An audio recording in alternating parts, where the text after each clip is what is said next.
उसको सीधा रखो ऐसे। हाँ, नमस्कारम, सुप्रभातम। मैं विवेक जैन महाजन, संभाजीनगर, औरंगाबाद, महाराष्ट्र से। कल मेरा एक राजस्थान से पढ़ाया हुआ शिष्य है, उसका प्रश्न आया था कि सर L4, L5 और S1 डिस्क प्रॉब्लम है उनके पिताजी को, तो उसके लिए कोई योगा या कोई व्यायाम है क्या। मैं सबसे पहले ये कहना चाहता हूँ कि योगा, व्यायाम, एक्सरसाइज जो भी हम करना चाहते हैं या कर रहे हैं, वो हम किसी प्रकार की प्रॉब्लम नहीं हो शरीर में क्रिएट, या किसी प्रकार की तकलीफ़ न हो, इसके लिए करते हैं। ऐसा यदि कोई प्रॉब्लम पैदा हो जाता है या परेशानी हो जाती है, तो मैं तो ये स्पष्ट रूप से सलाह दूंगा कि सबसे पहले योगा और एक्सरसाइज करने के पहले आप किसी आर्थोपेडिक डॉक्टर के पास जाए, उसका एक्सरे करवाए, वो उसकी स्थिति क्या है ये जानकारी करे, क्योंकि वो भी तो बैठे, उनको भी बॉडी एनाटॉमी का पूरा ज्ञान है, पढ़े हैं। और हम ऐसे खाली फ़ोन से या कह कर के उसकी गंभीरता नहीं समझ सकते।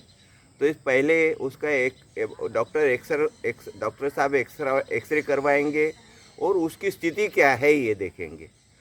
यदि आवश्यक हो तो वो आगे के इलाज बताएंगे या उनकी सलाह से ही आप करें।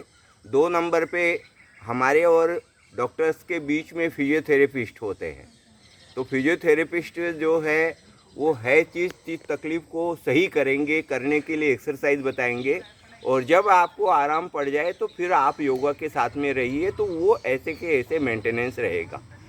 और इसके बाद में भी जब भी करना है, कोई नए हो, चाहे किसी प्रकार की तकलीफ़ से कवर हो गए हो या डॉक्टरों की सलाह से वो पहली वाली स्थिति को पा गए हो, तो उनको जब भी योगा शुरू करना है तो उनको सबसे पहले किसी योगा के प्रशिक्षक या जानकार व्यक्ति के पास में ही योगा शुरू करने चाहिए। मन से यदि हम कुछ करेंगे तो लाभ की बजाय नुकसान हो सकता है। ये बात मैं फिर से बार बार आपको कह रहा हूँ, क्योंकि सभी स्थितियों के लिए सभी जगह डॉक्टर्स है, फिजियोथेरेपिस्ट है और योगाचार्य भी है, प्राकृतिक चिकित्सक है। जहाँ जिसकी उपयोगिता जैसे हो उसका हमको प्रयोग करना चाहिए। सबसे प्राथमिकता तो हमारी ये है कि प्रतिदिन हम योगा करें, क्योंकि इससे हम आने वाली स्थितियों से बच सकते हैं। वो बचना है, हमको स्वस्थ रहना है, हमको हॉस्पिटलाइज नहीं होना है, इसके लिए योगा है। और वैसे आकस्मिक रूप से कोई बड़ी संकट या कोई बड़ा प्रॉब्लम आता है तो उसके लिए तो हम ज़रूर चिकित्सकों की सलाह से ही कोई काम करें, बिना उनके सलाह के कोई काम नहीं करें। सबसे बड़ी बात। और दूसरी बात है कि मैं हर रोज़ श्री राय सर जो हमारे परम मित्र हैं, उनके आग्रह से, ये मेरे तो इच्छा नहीं थी और न मैं कभी मेरा चैनल क्रिएट किया। मैं तो ये समझता था कि बहुत सारे लोग बता रहे हैं, उनमें लोग देखते हैं, करते हैं, इसकी कोई कमी नहीं है। मगर आपकी इच्छा थी कि मैं इतना सालों से करता हूँ, तो आप ज़रूर मेरे यूट्यूब पे मैं आपको आपके योगा को शूट करके डाल दूँगा। तो इसलिए मैंने उनको स्वीकृति दी और ये इनके इच्छा से, आग्रह से मैंने ये चालू किया है।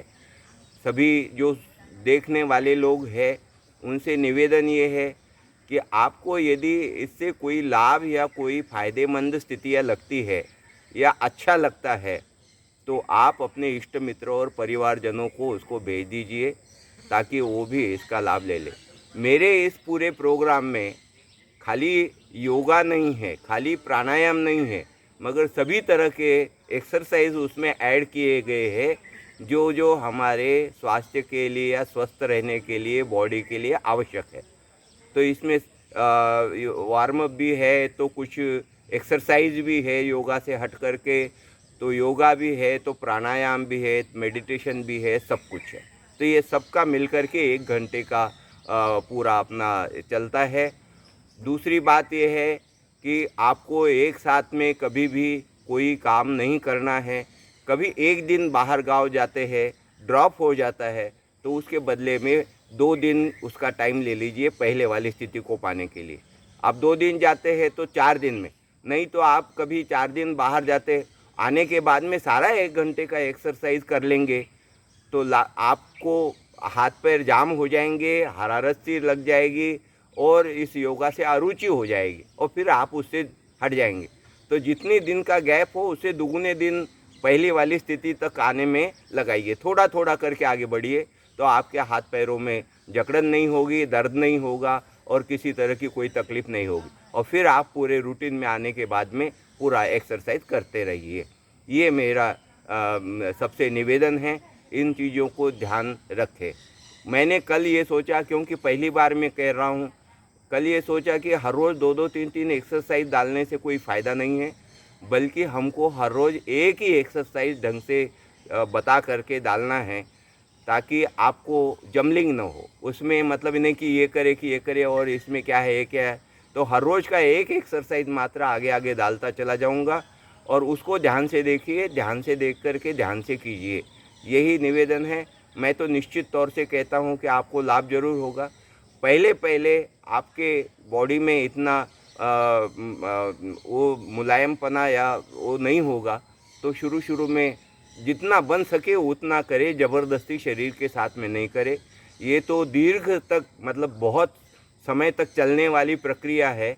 आगे आगे जा कर के आप परफेक्ट होते चले जाएंगे, मगर एक साथ ही ज़बरदस्ती हम पूरे उसको जैसे मैं करता हूँ वैसे करने की कोशिश नहीं करें। जितना आपके हाथ पैर मुड़ते हैं, जहाँ तक आपकी स्थिति बनती है उतना ही कीजिए, उससे ज़्यादा मत कीजिए। धन्यवाद। अब कल के इसमें अपन जो ने योगा किया है उसके आगे चलते हैं। मात्र शॉर्ट रूप से मैं दोहराता हूँ, पहले वाले पार्ट को नहीं दोहराऊँगा, जहाँ से दूसरा वाला पार्ट मैंने शुरू किया था वहाँ से दोहराता हूँ। देखिए, हमने ये किया था, 5 बार इसको दोहराना है। 1 2 3 4, 1 2 3 4, ऐसे 5 बार, 4 गिनने हैं और उसको एक मतलब ग्रुप बनाना है 4 का। ये हो गया पहला वाला।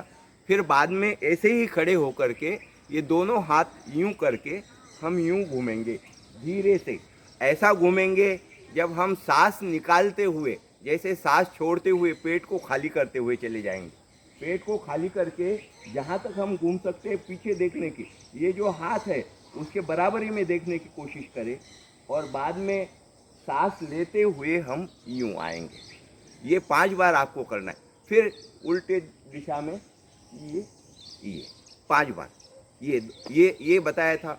और उसके बाद में आपको बताया मैंने हाथ का एक्सरसाइज, जो कंधे दर्द होते हैं, शोल्डर दर्द होती है, कभी रात में सोने से मांसपेशियाँ वहाँ से अकड़ जाती है, हड्डियों में दर्द हो जाता है, पीठ की मांसपेशियों में भी दर्द हो जाता है, उसके लिए मैंने बताया।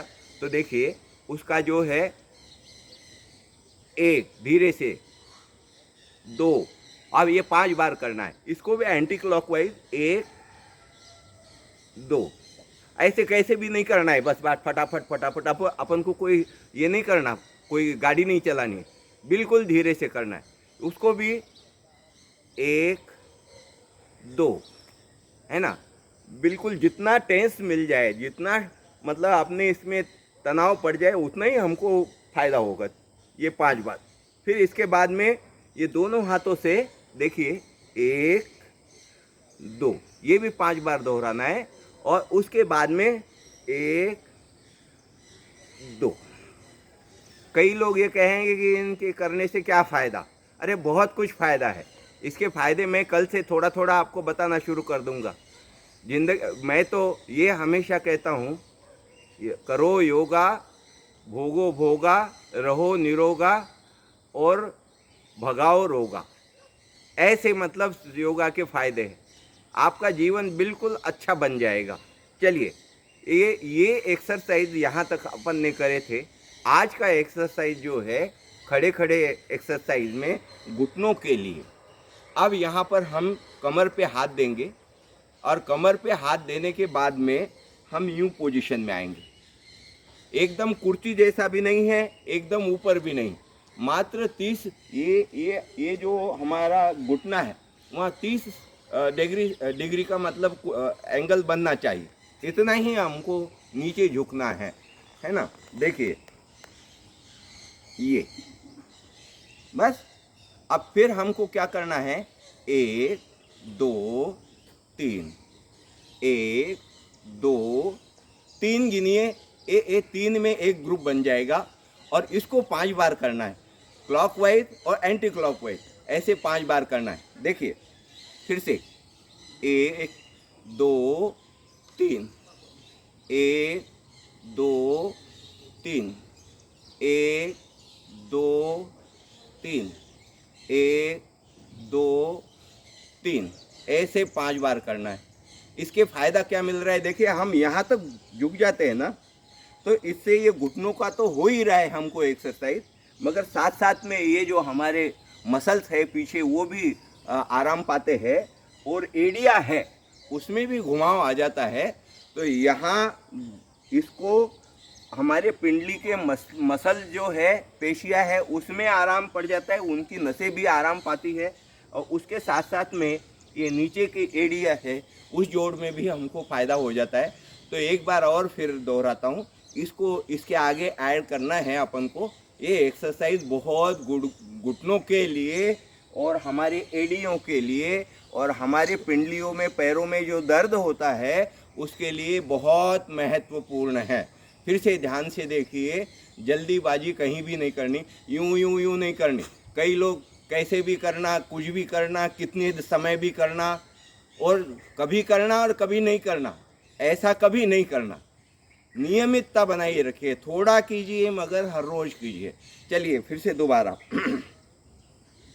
1 2 3, 1 2 3, 1 2 3, 1 2 3, 1 2 3, 1 2 3।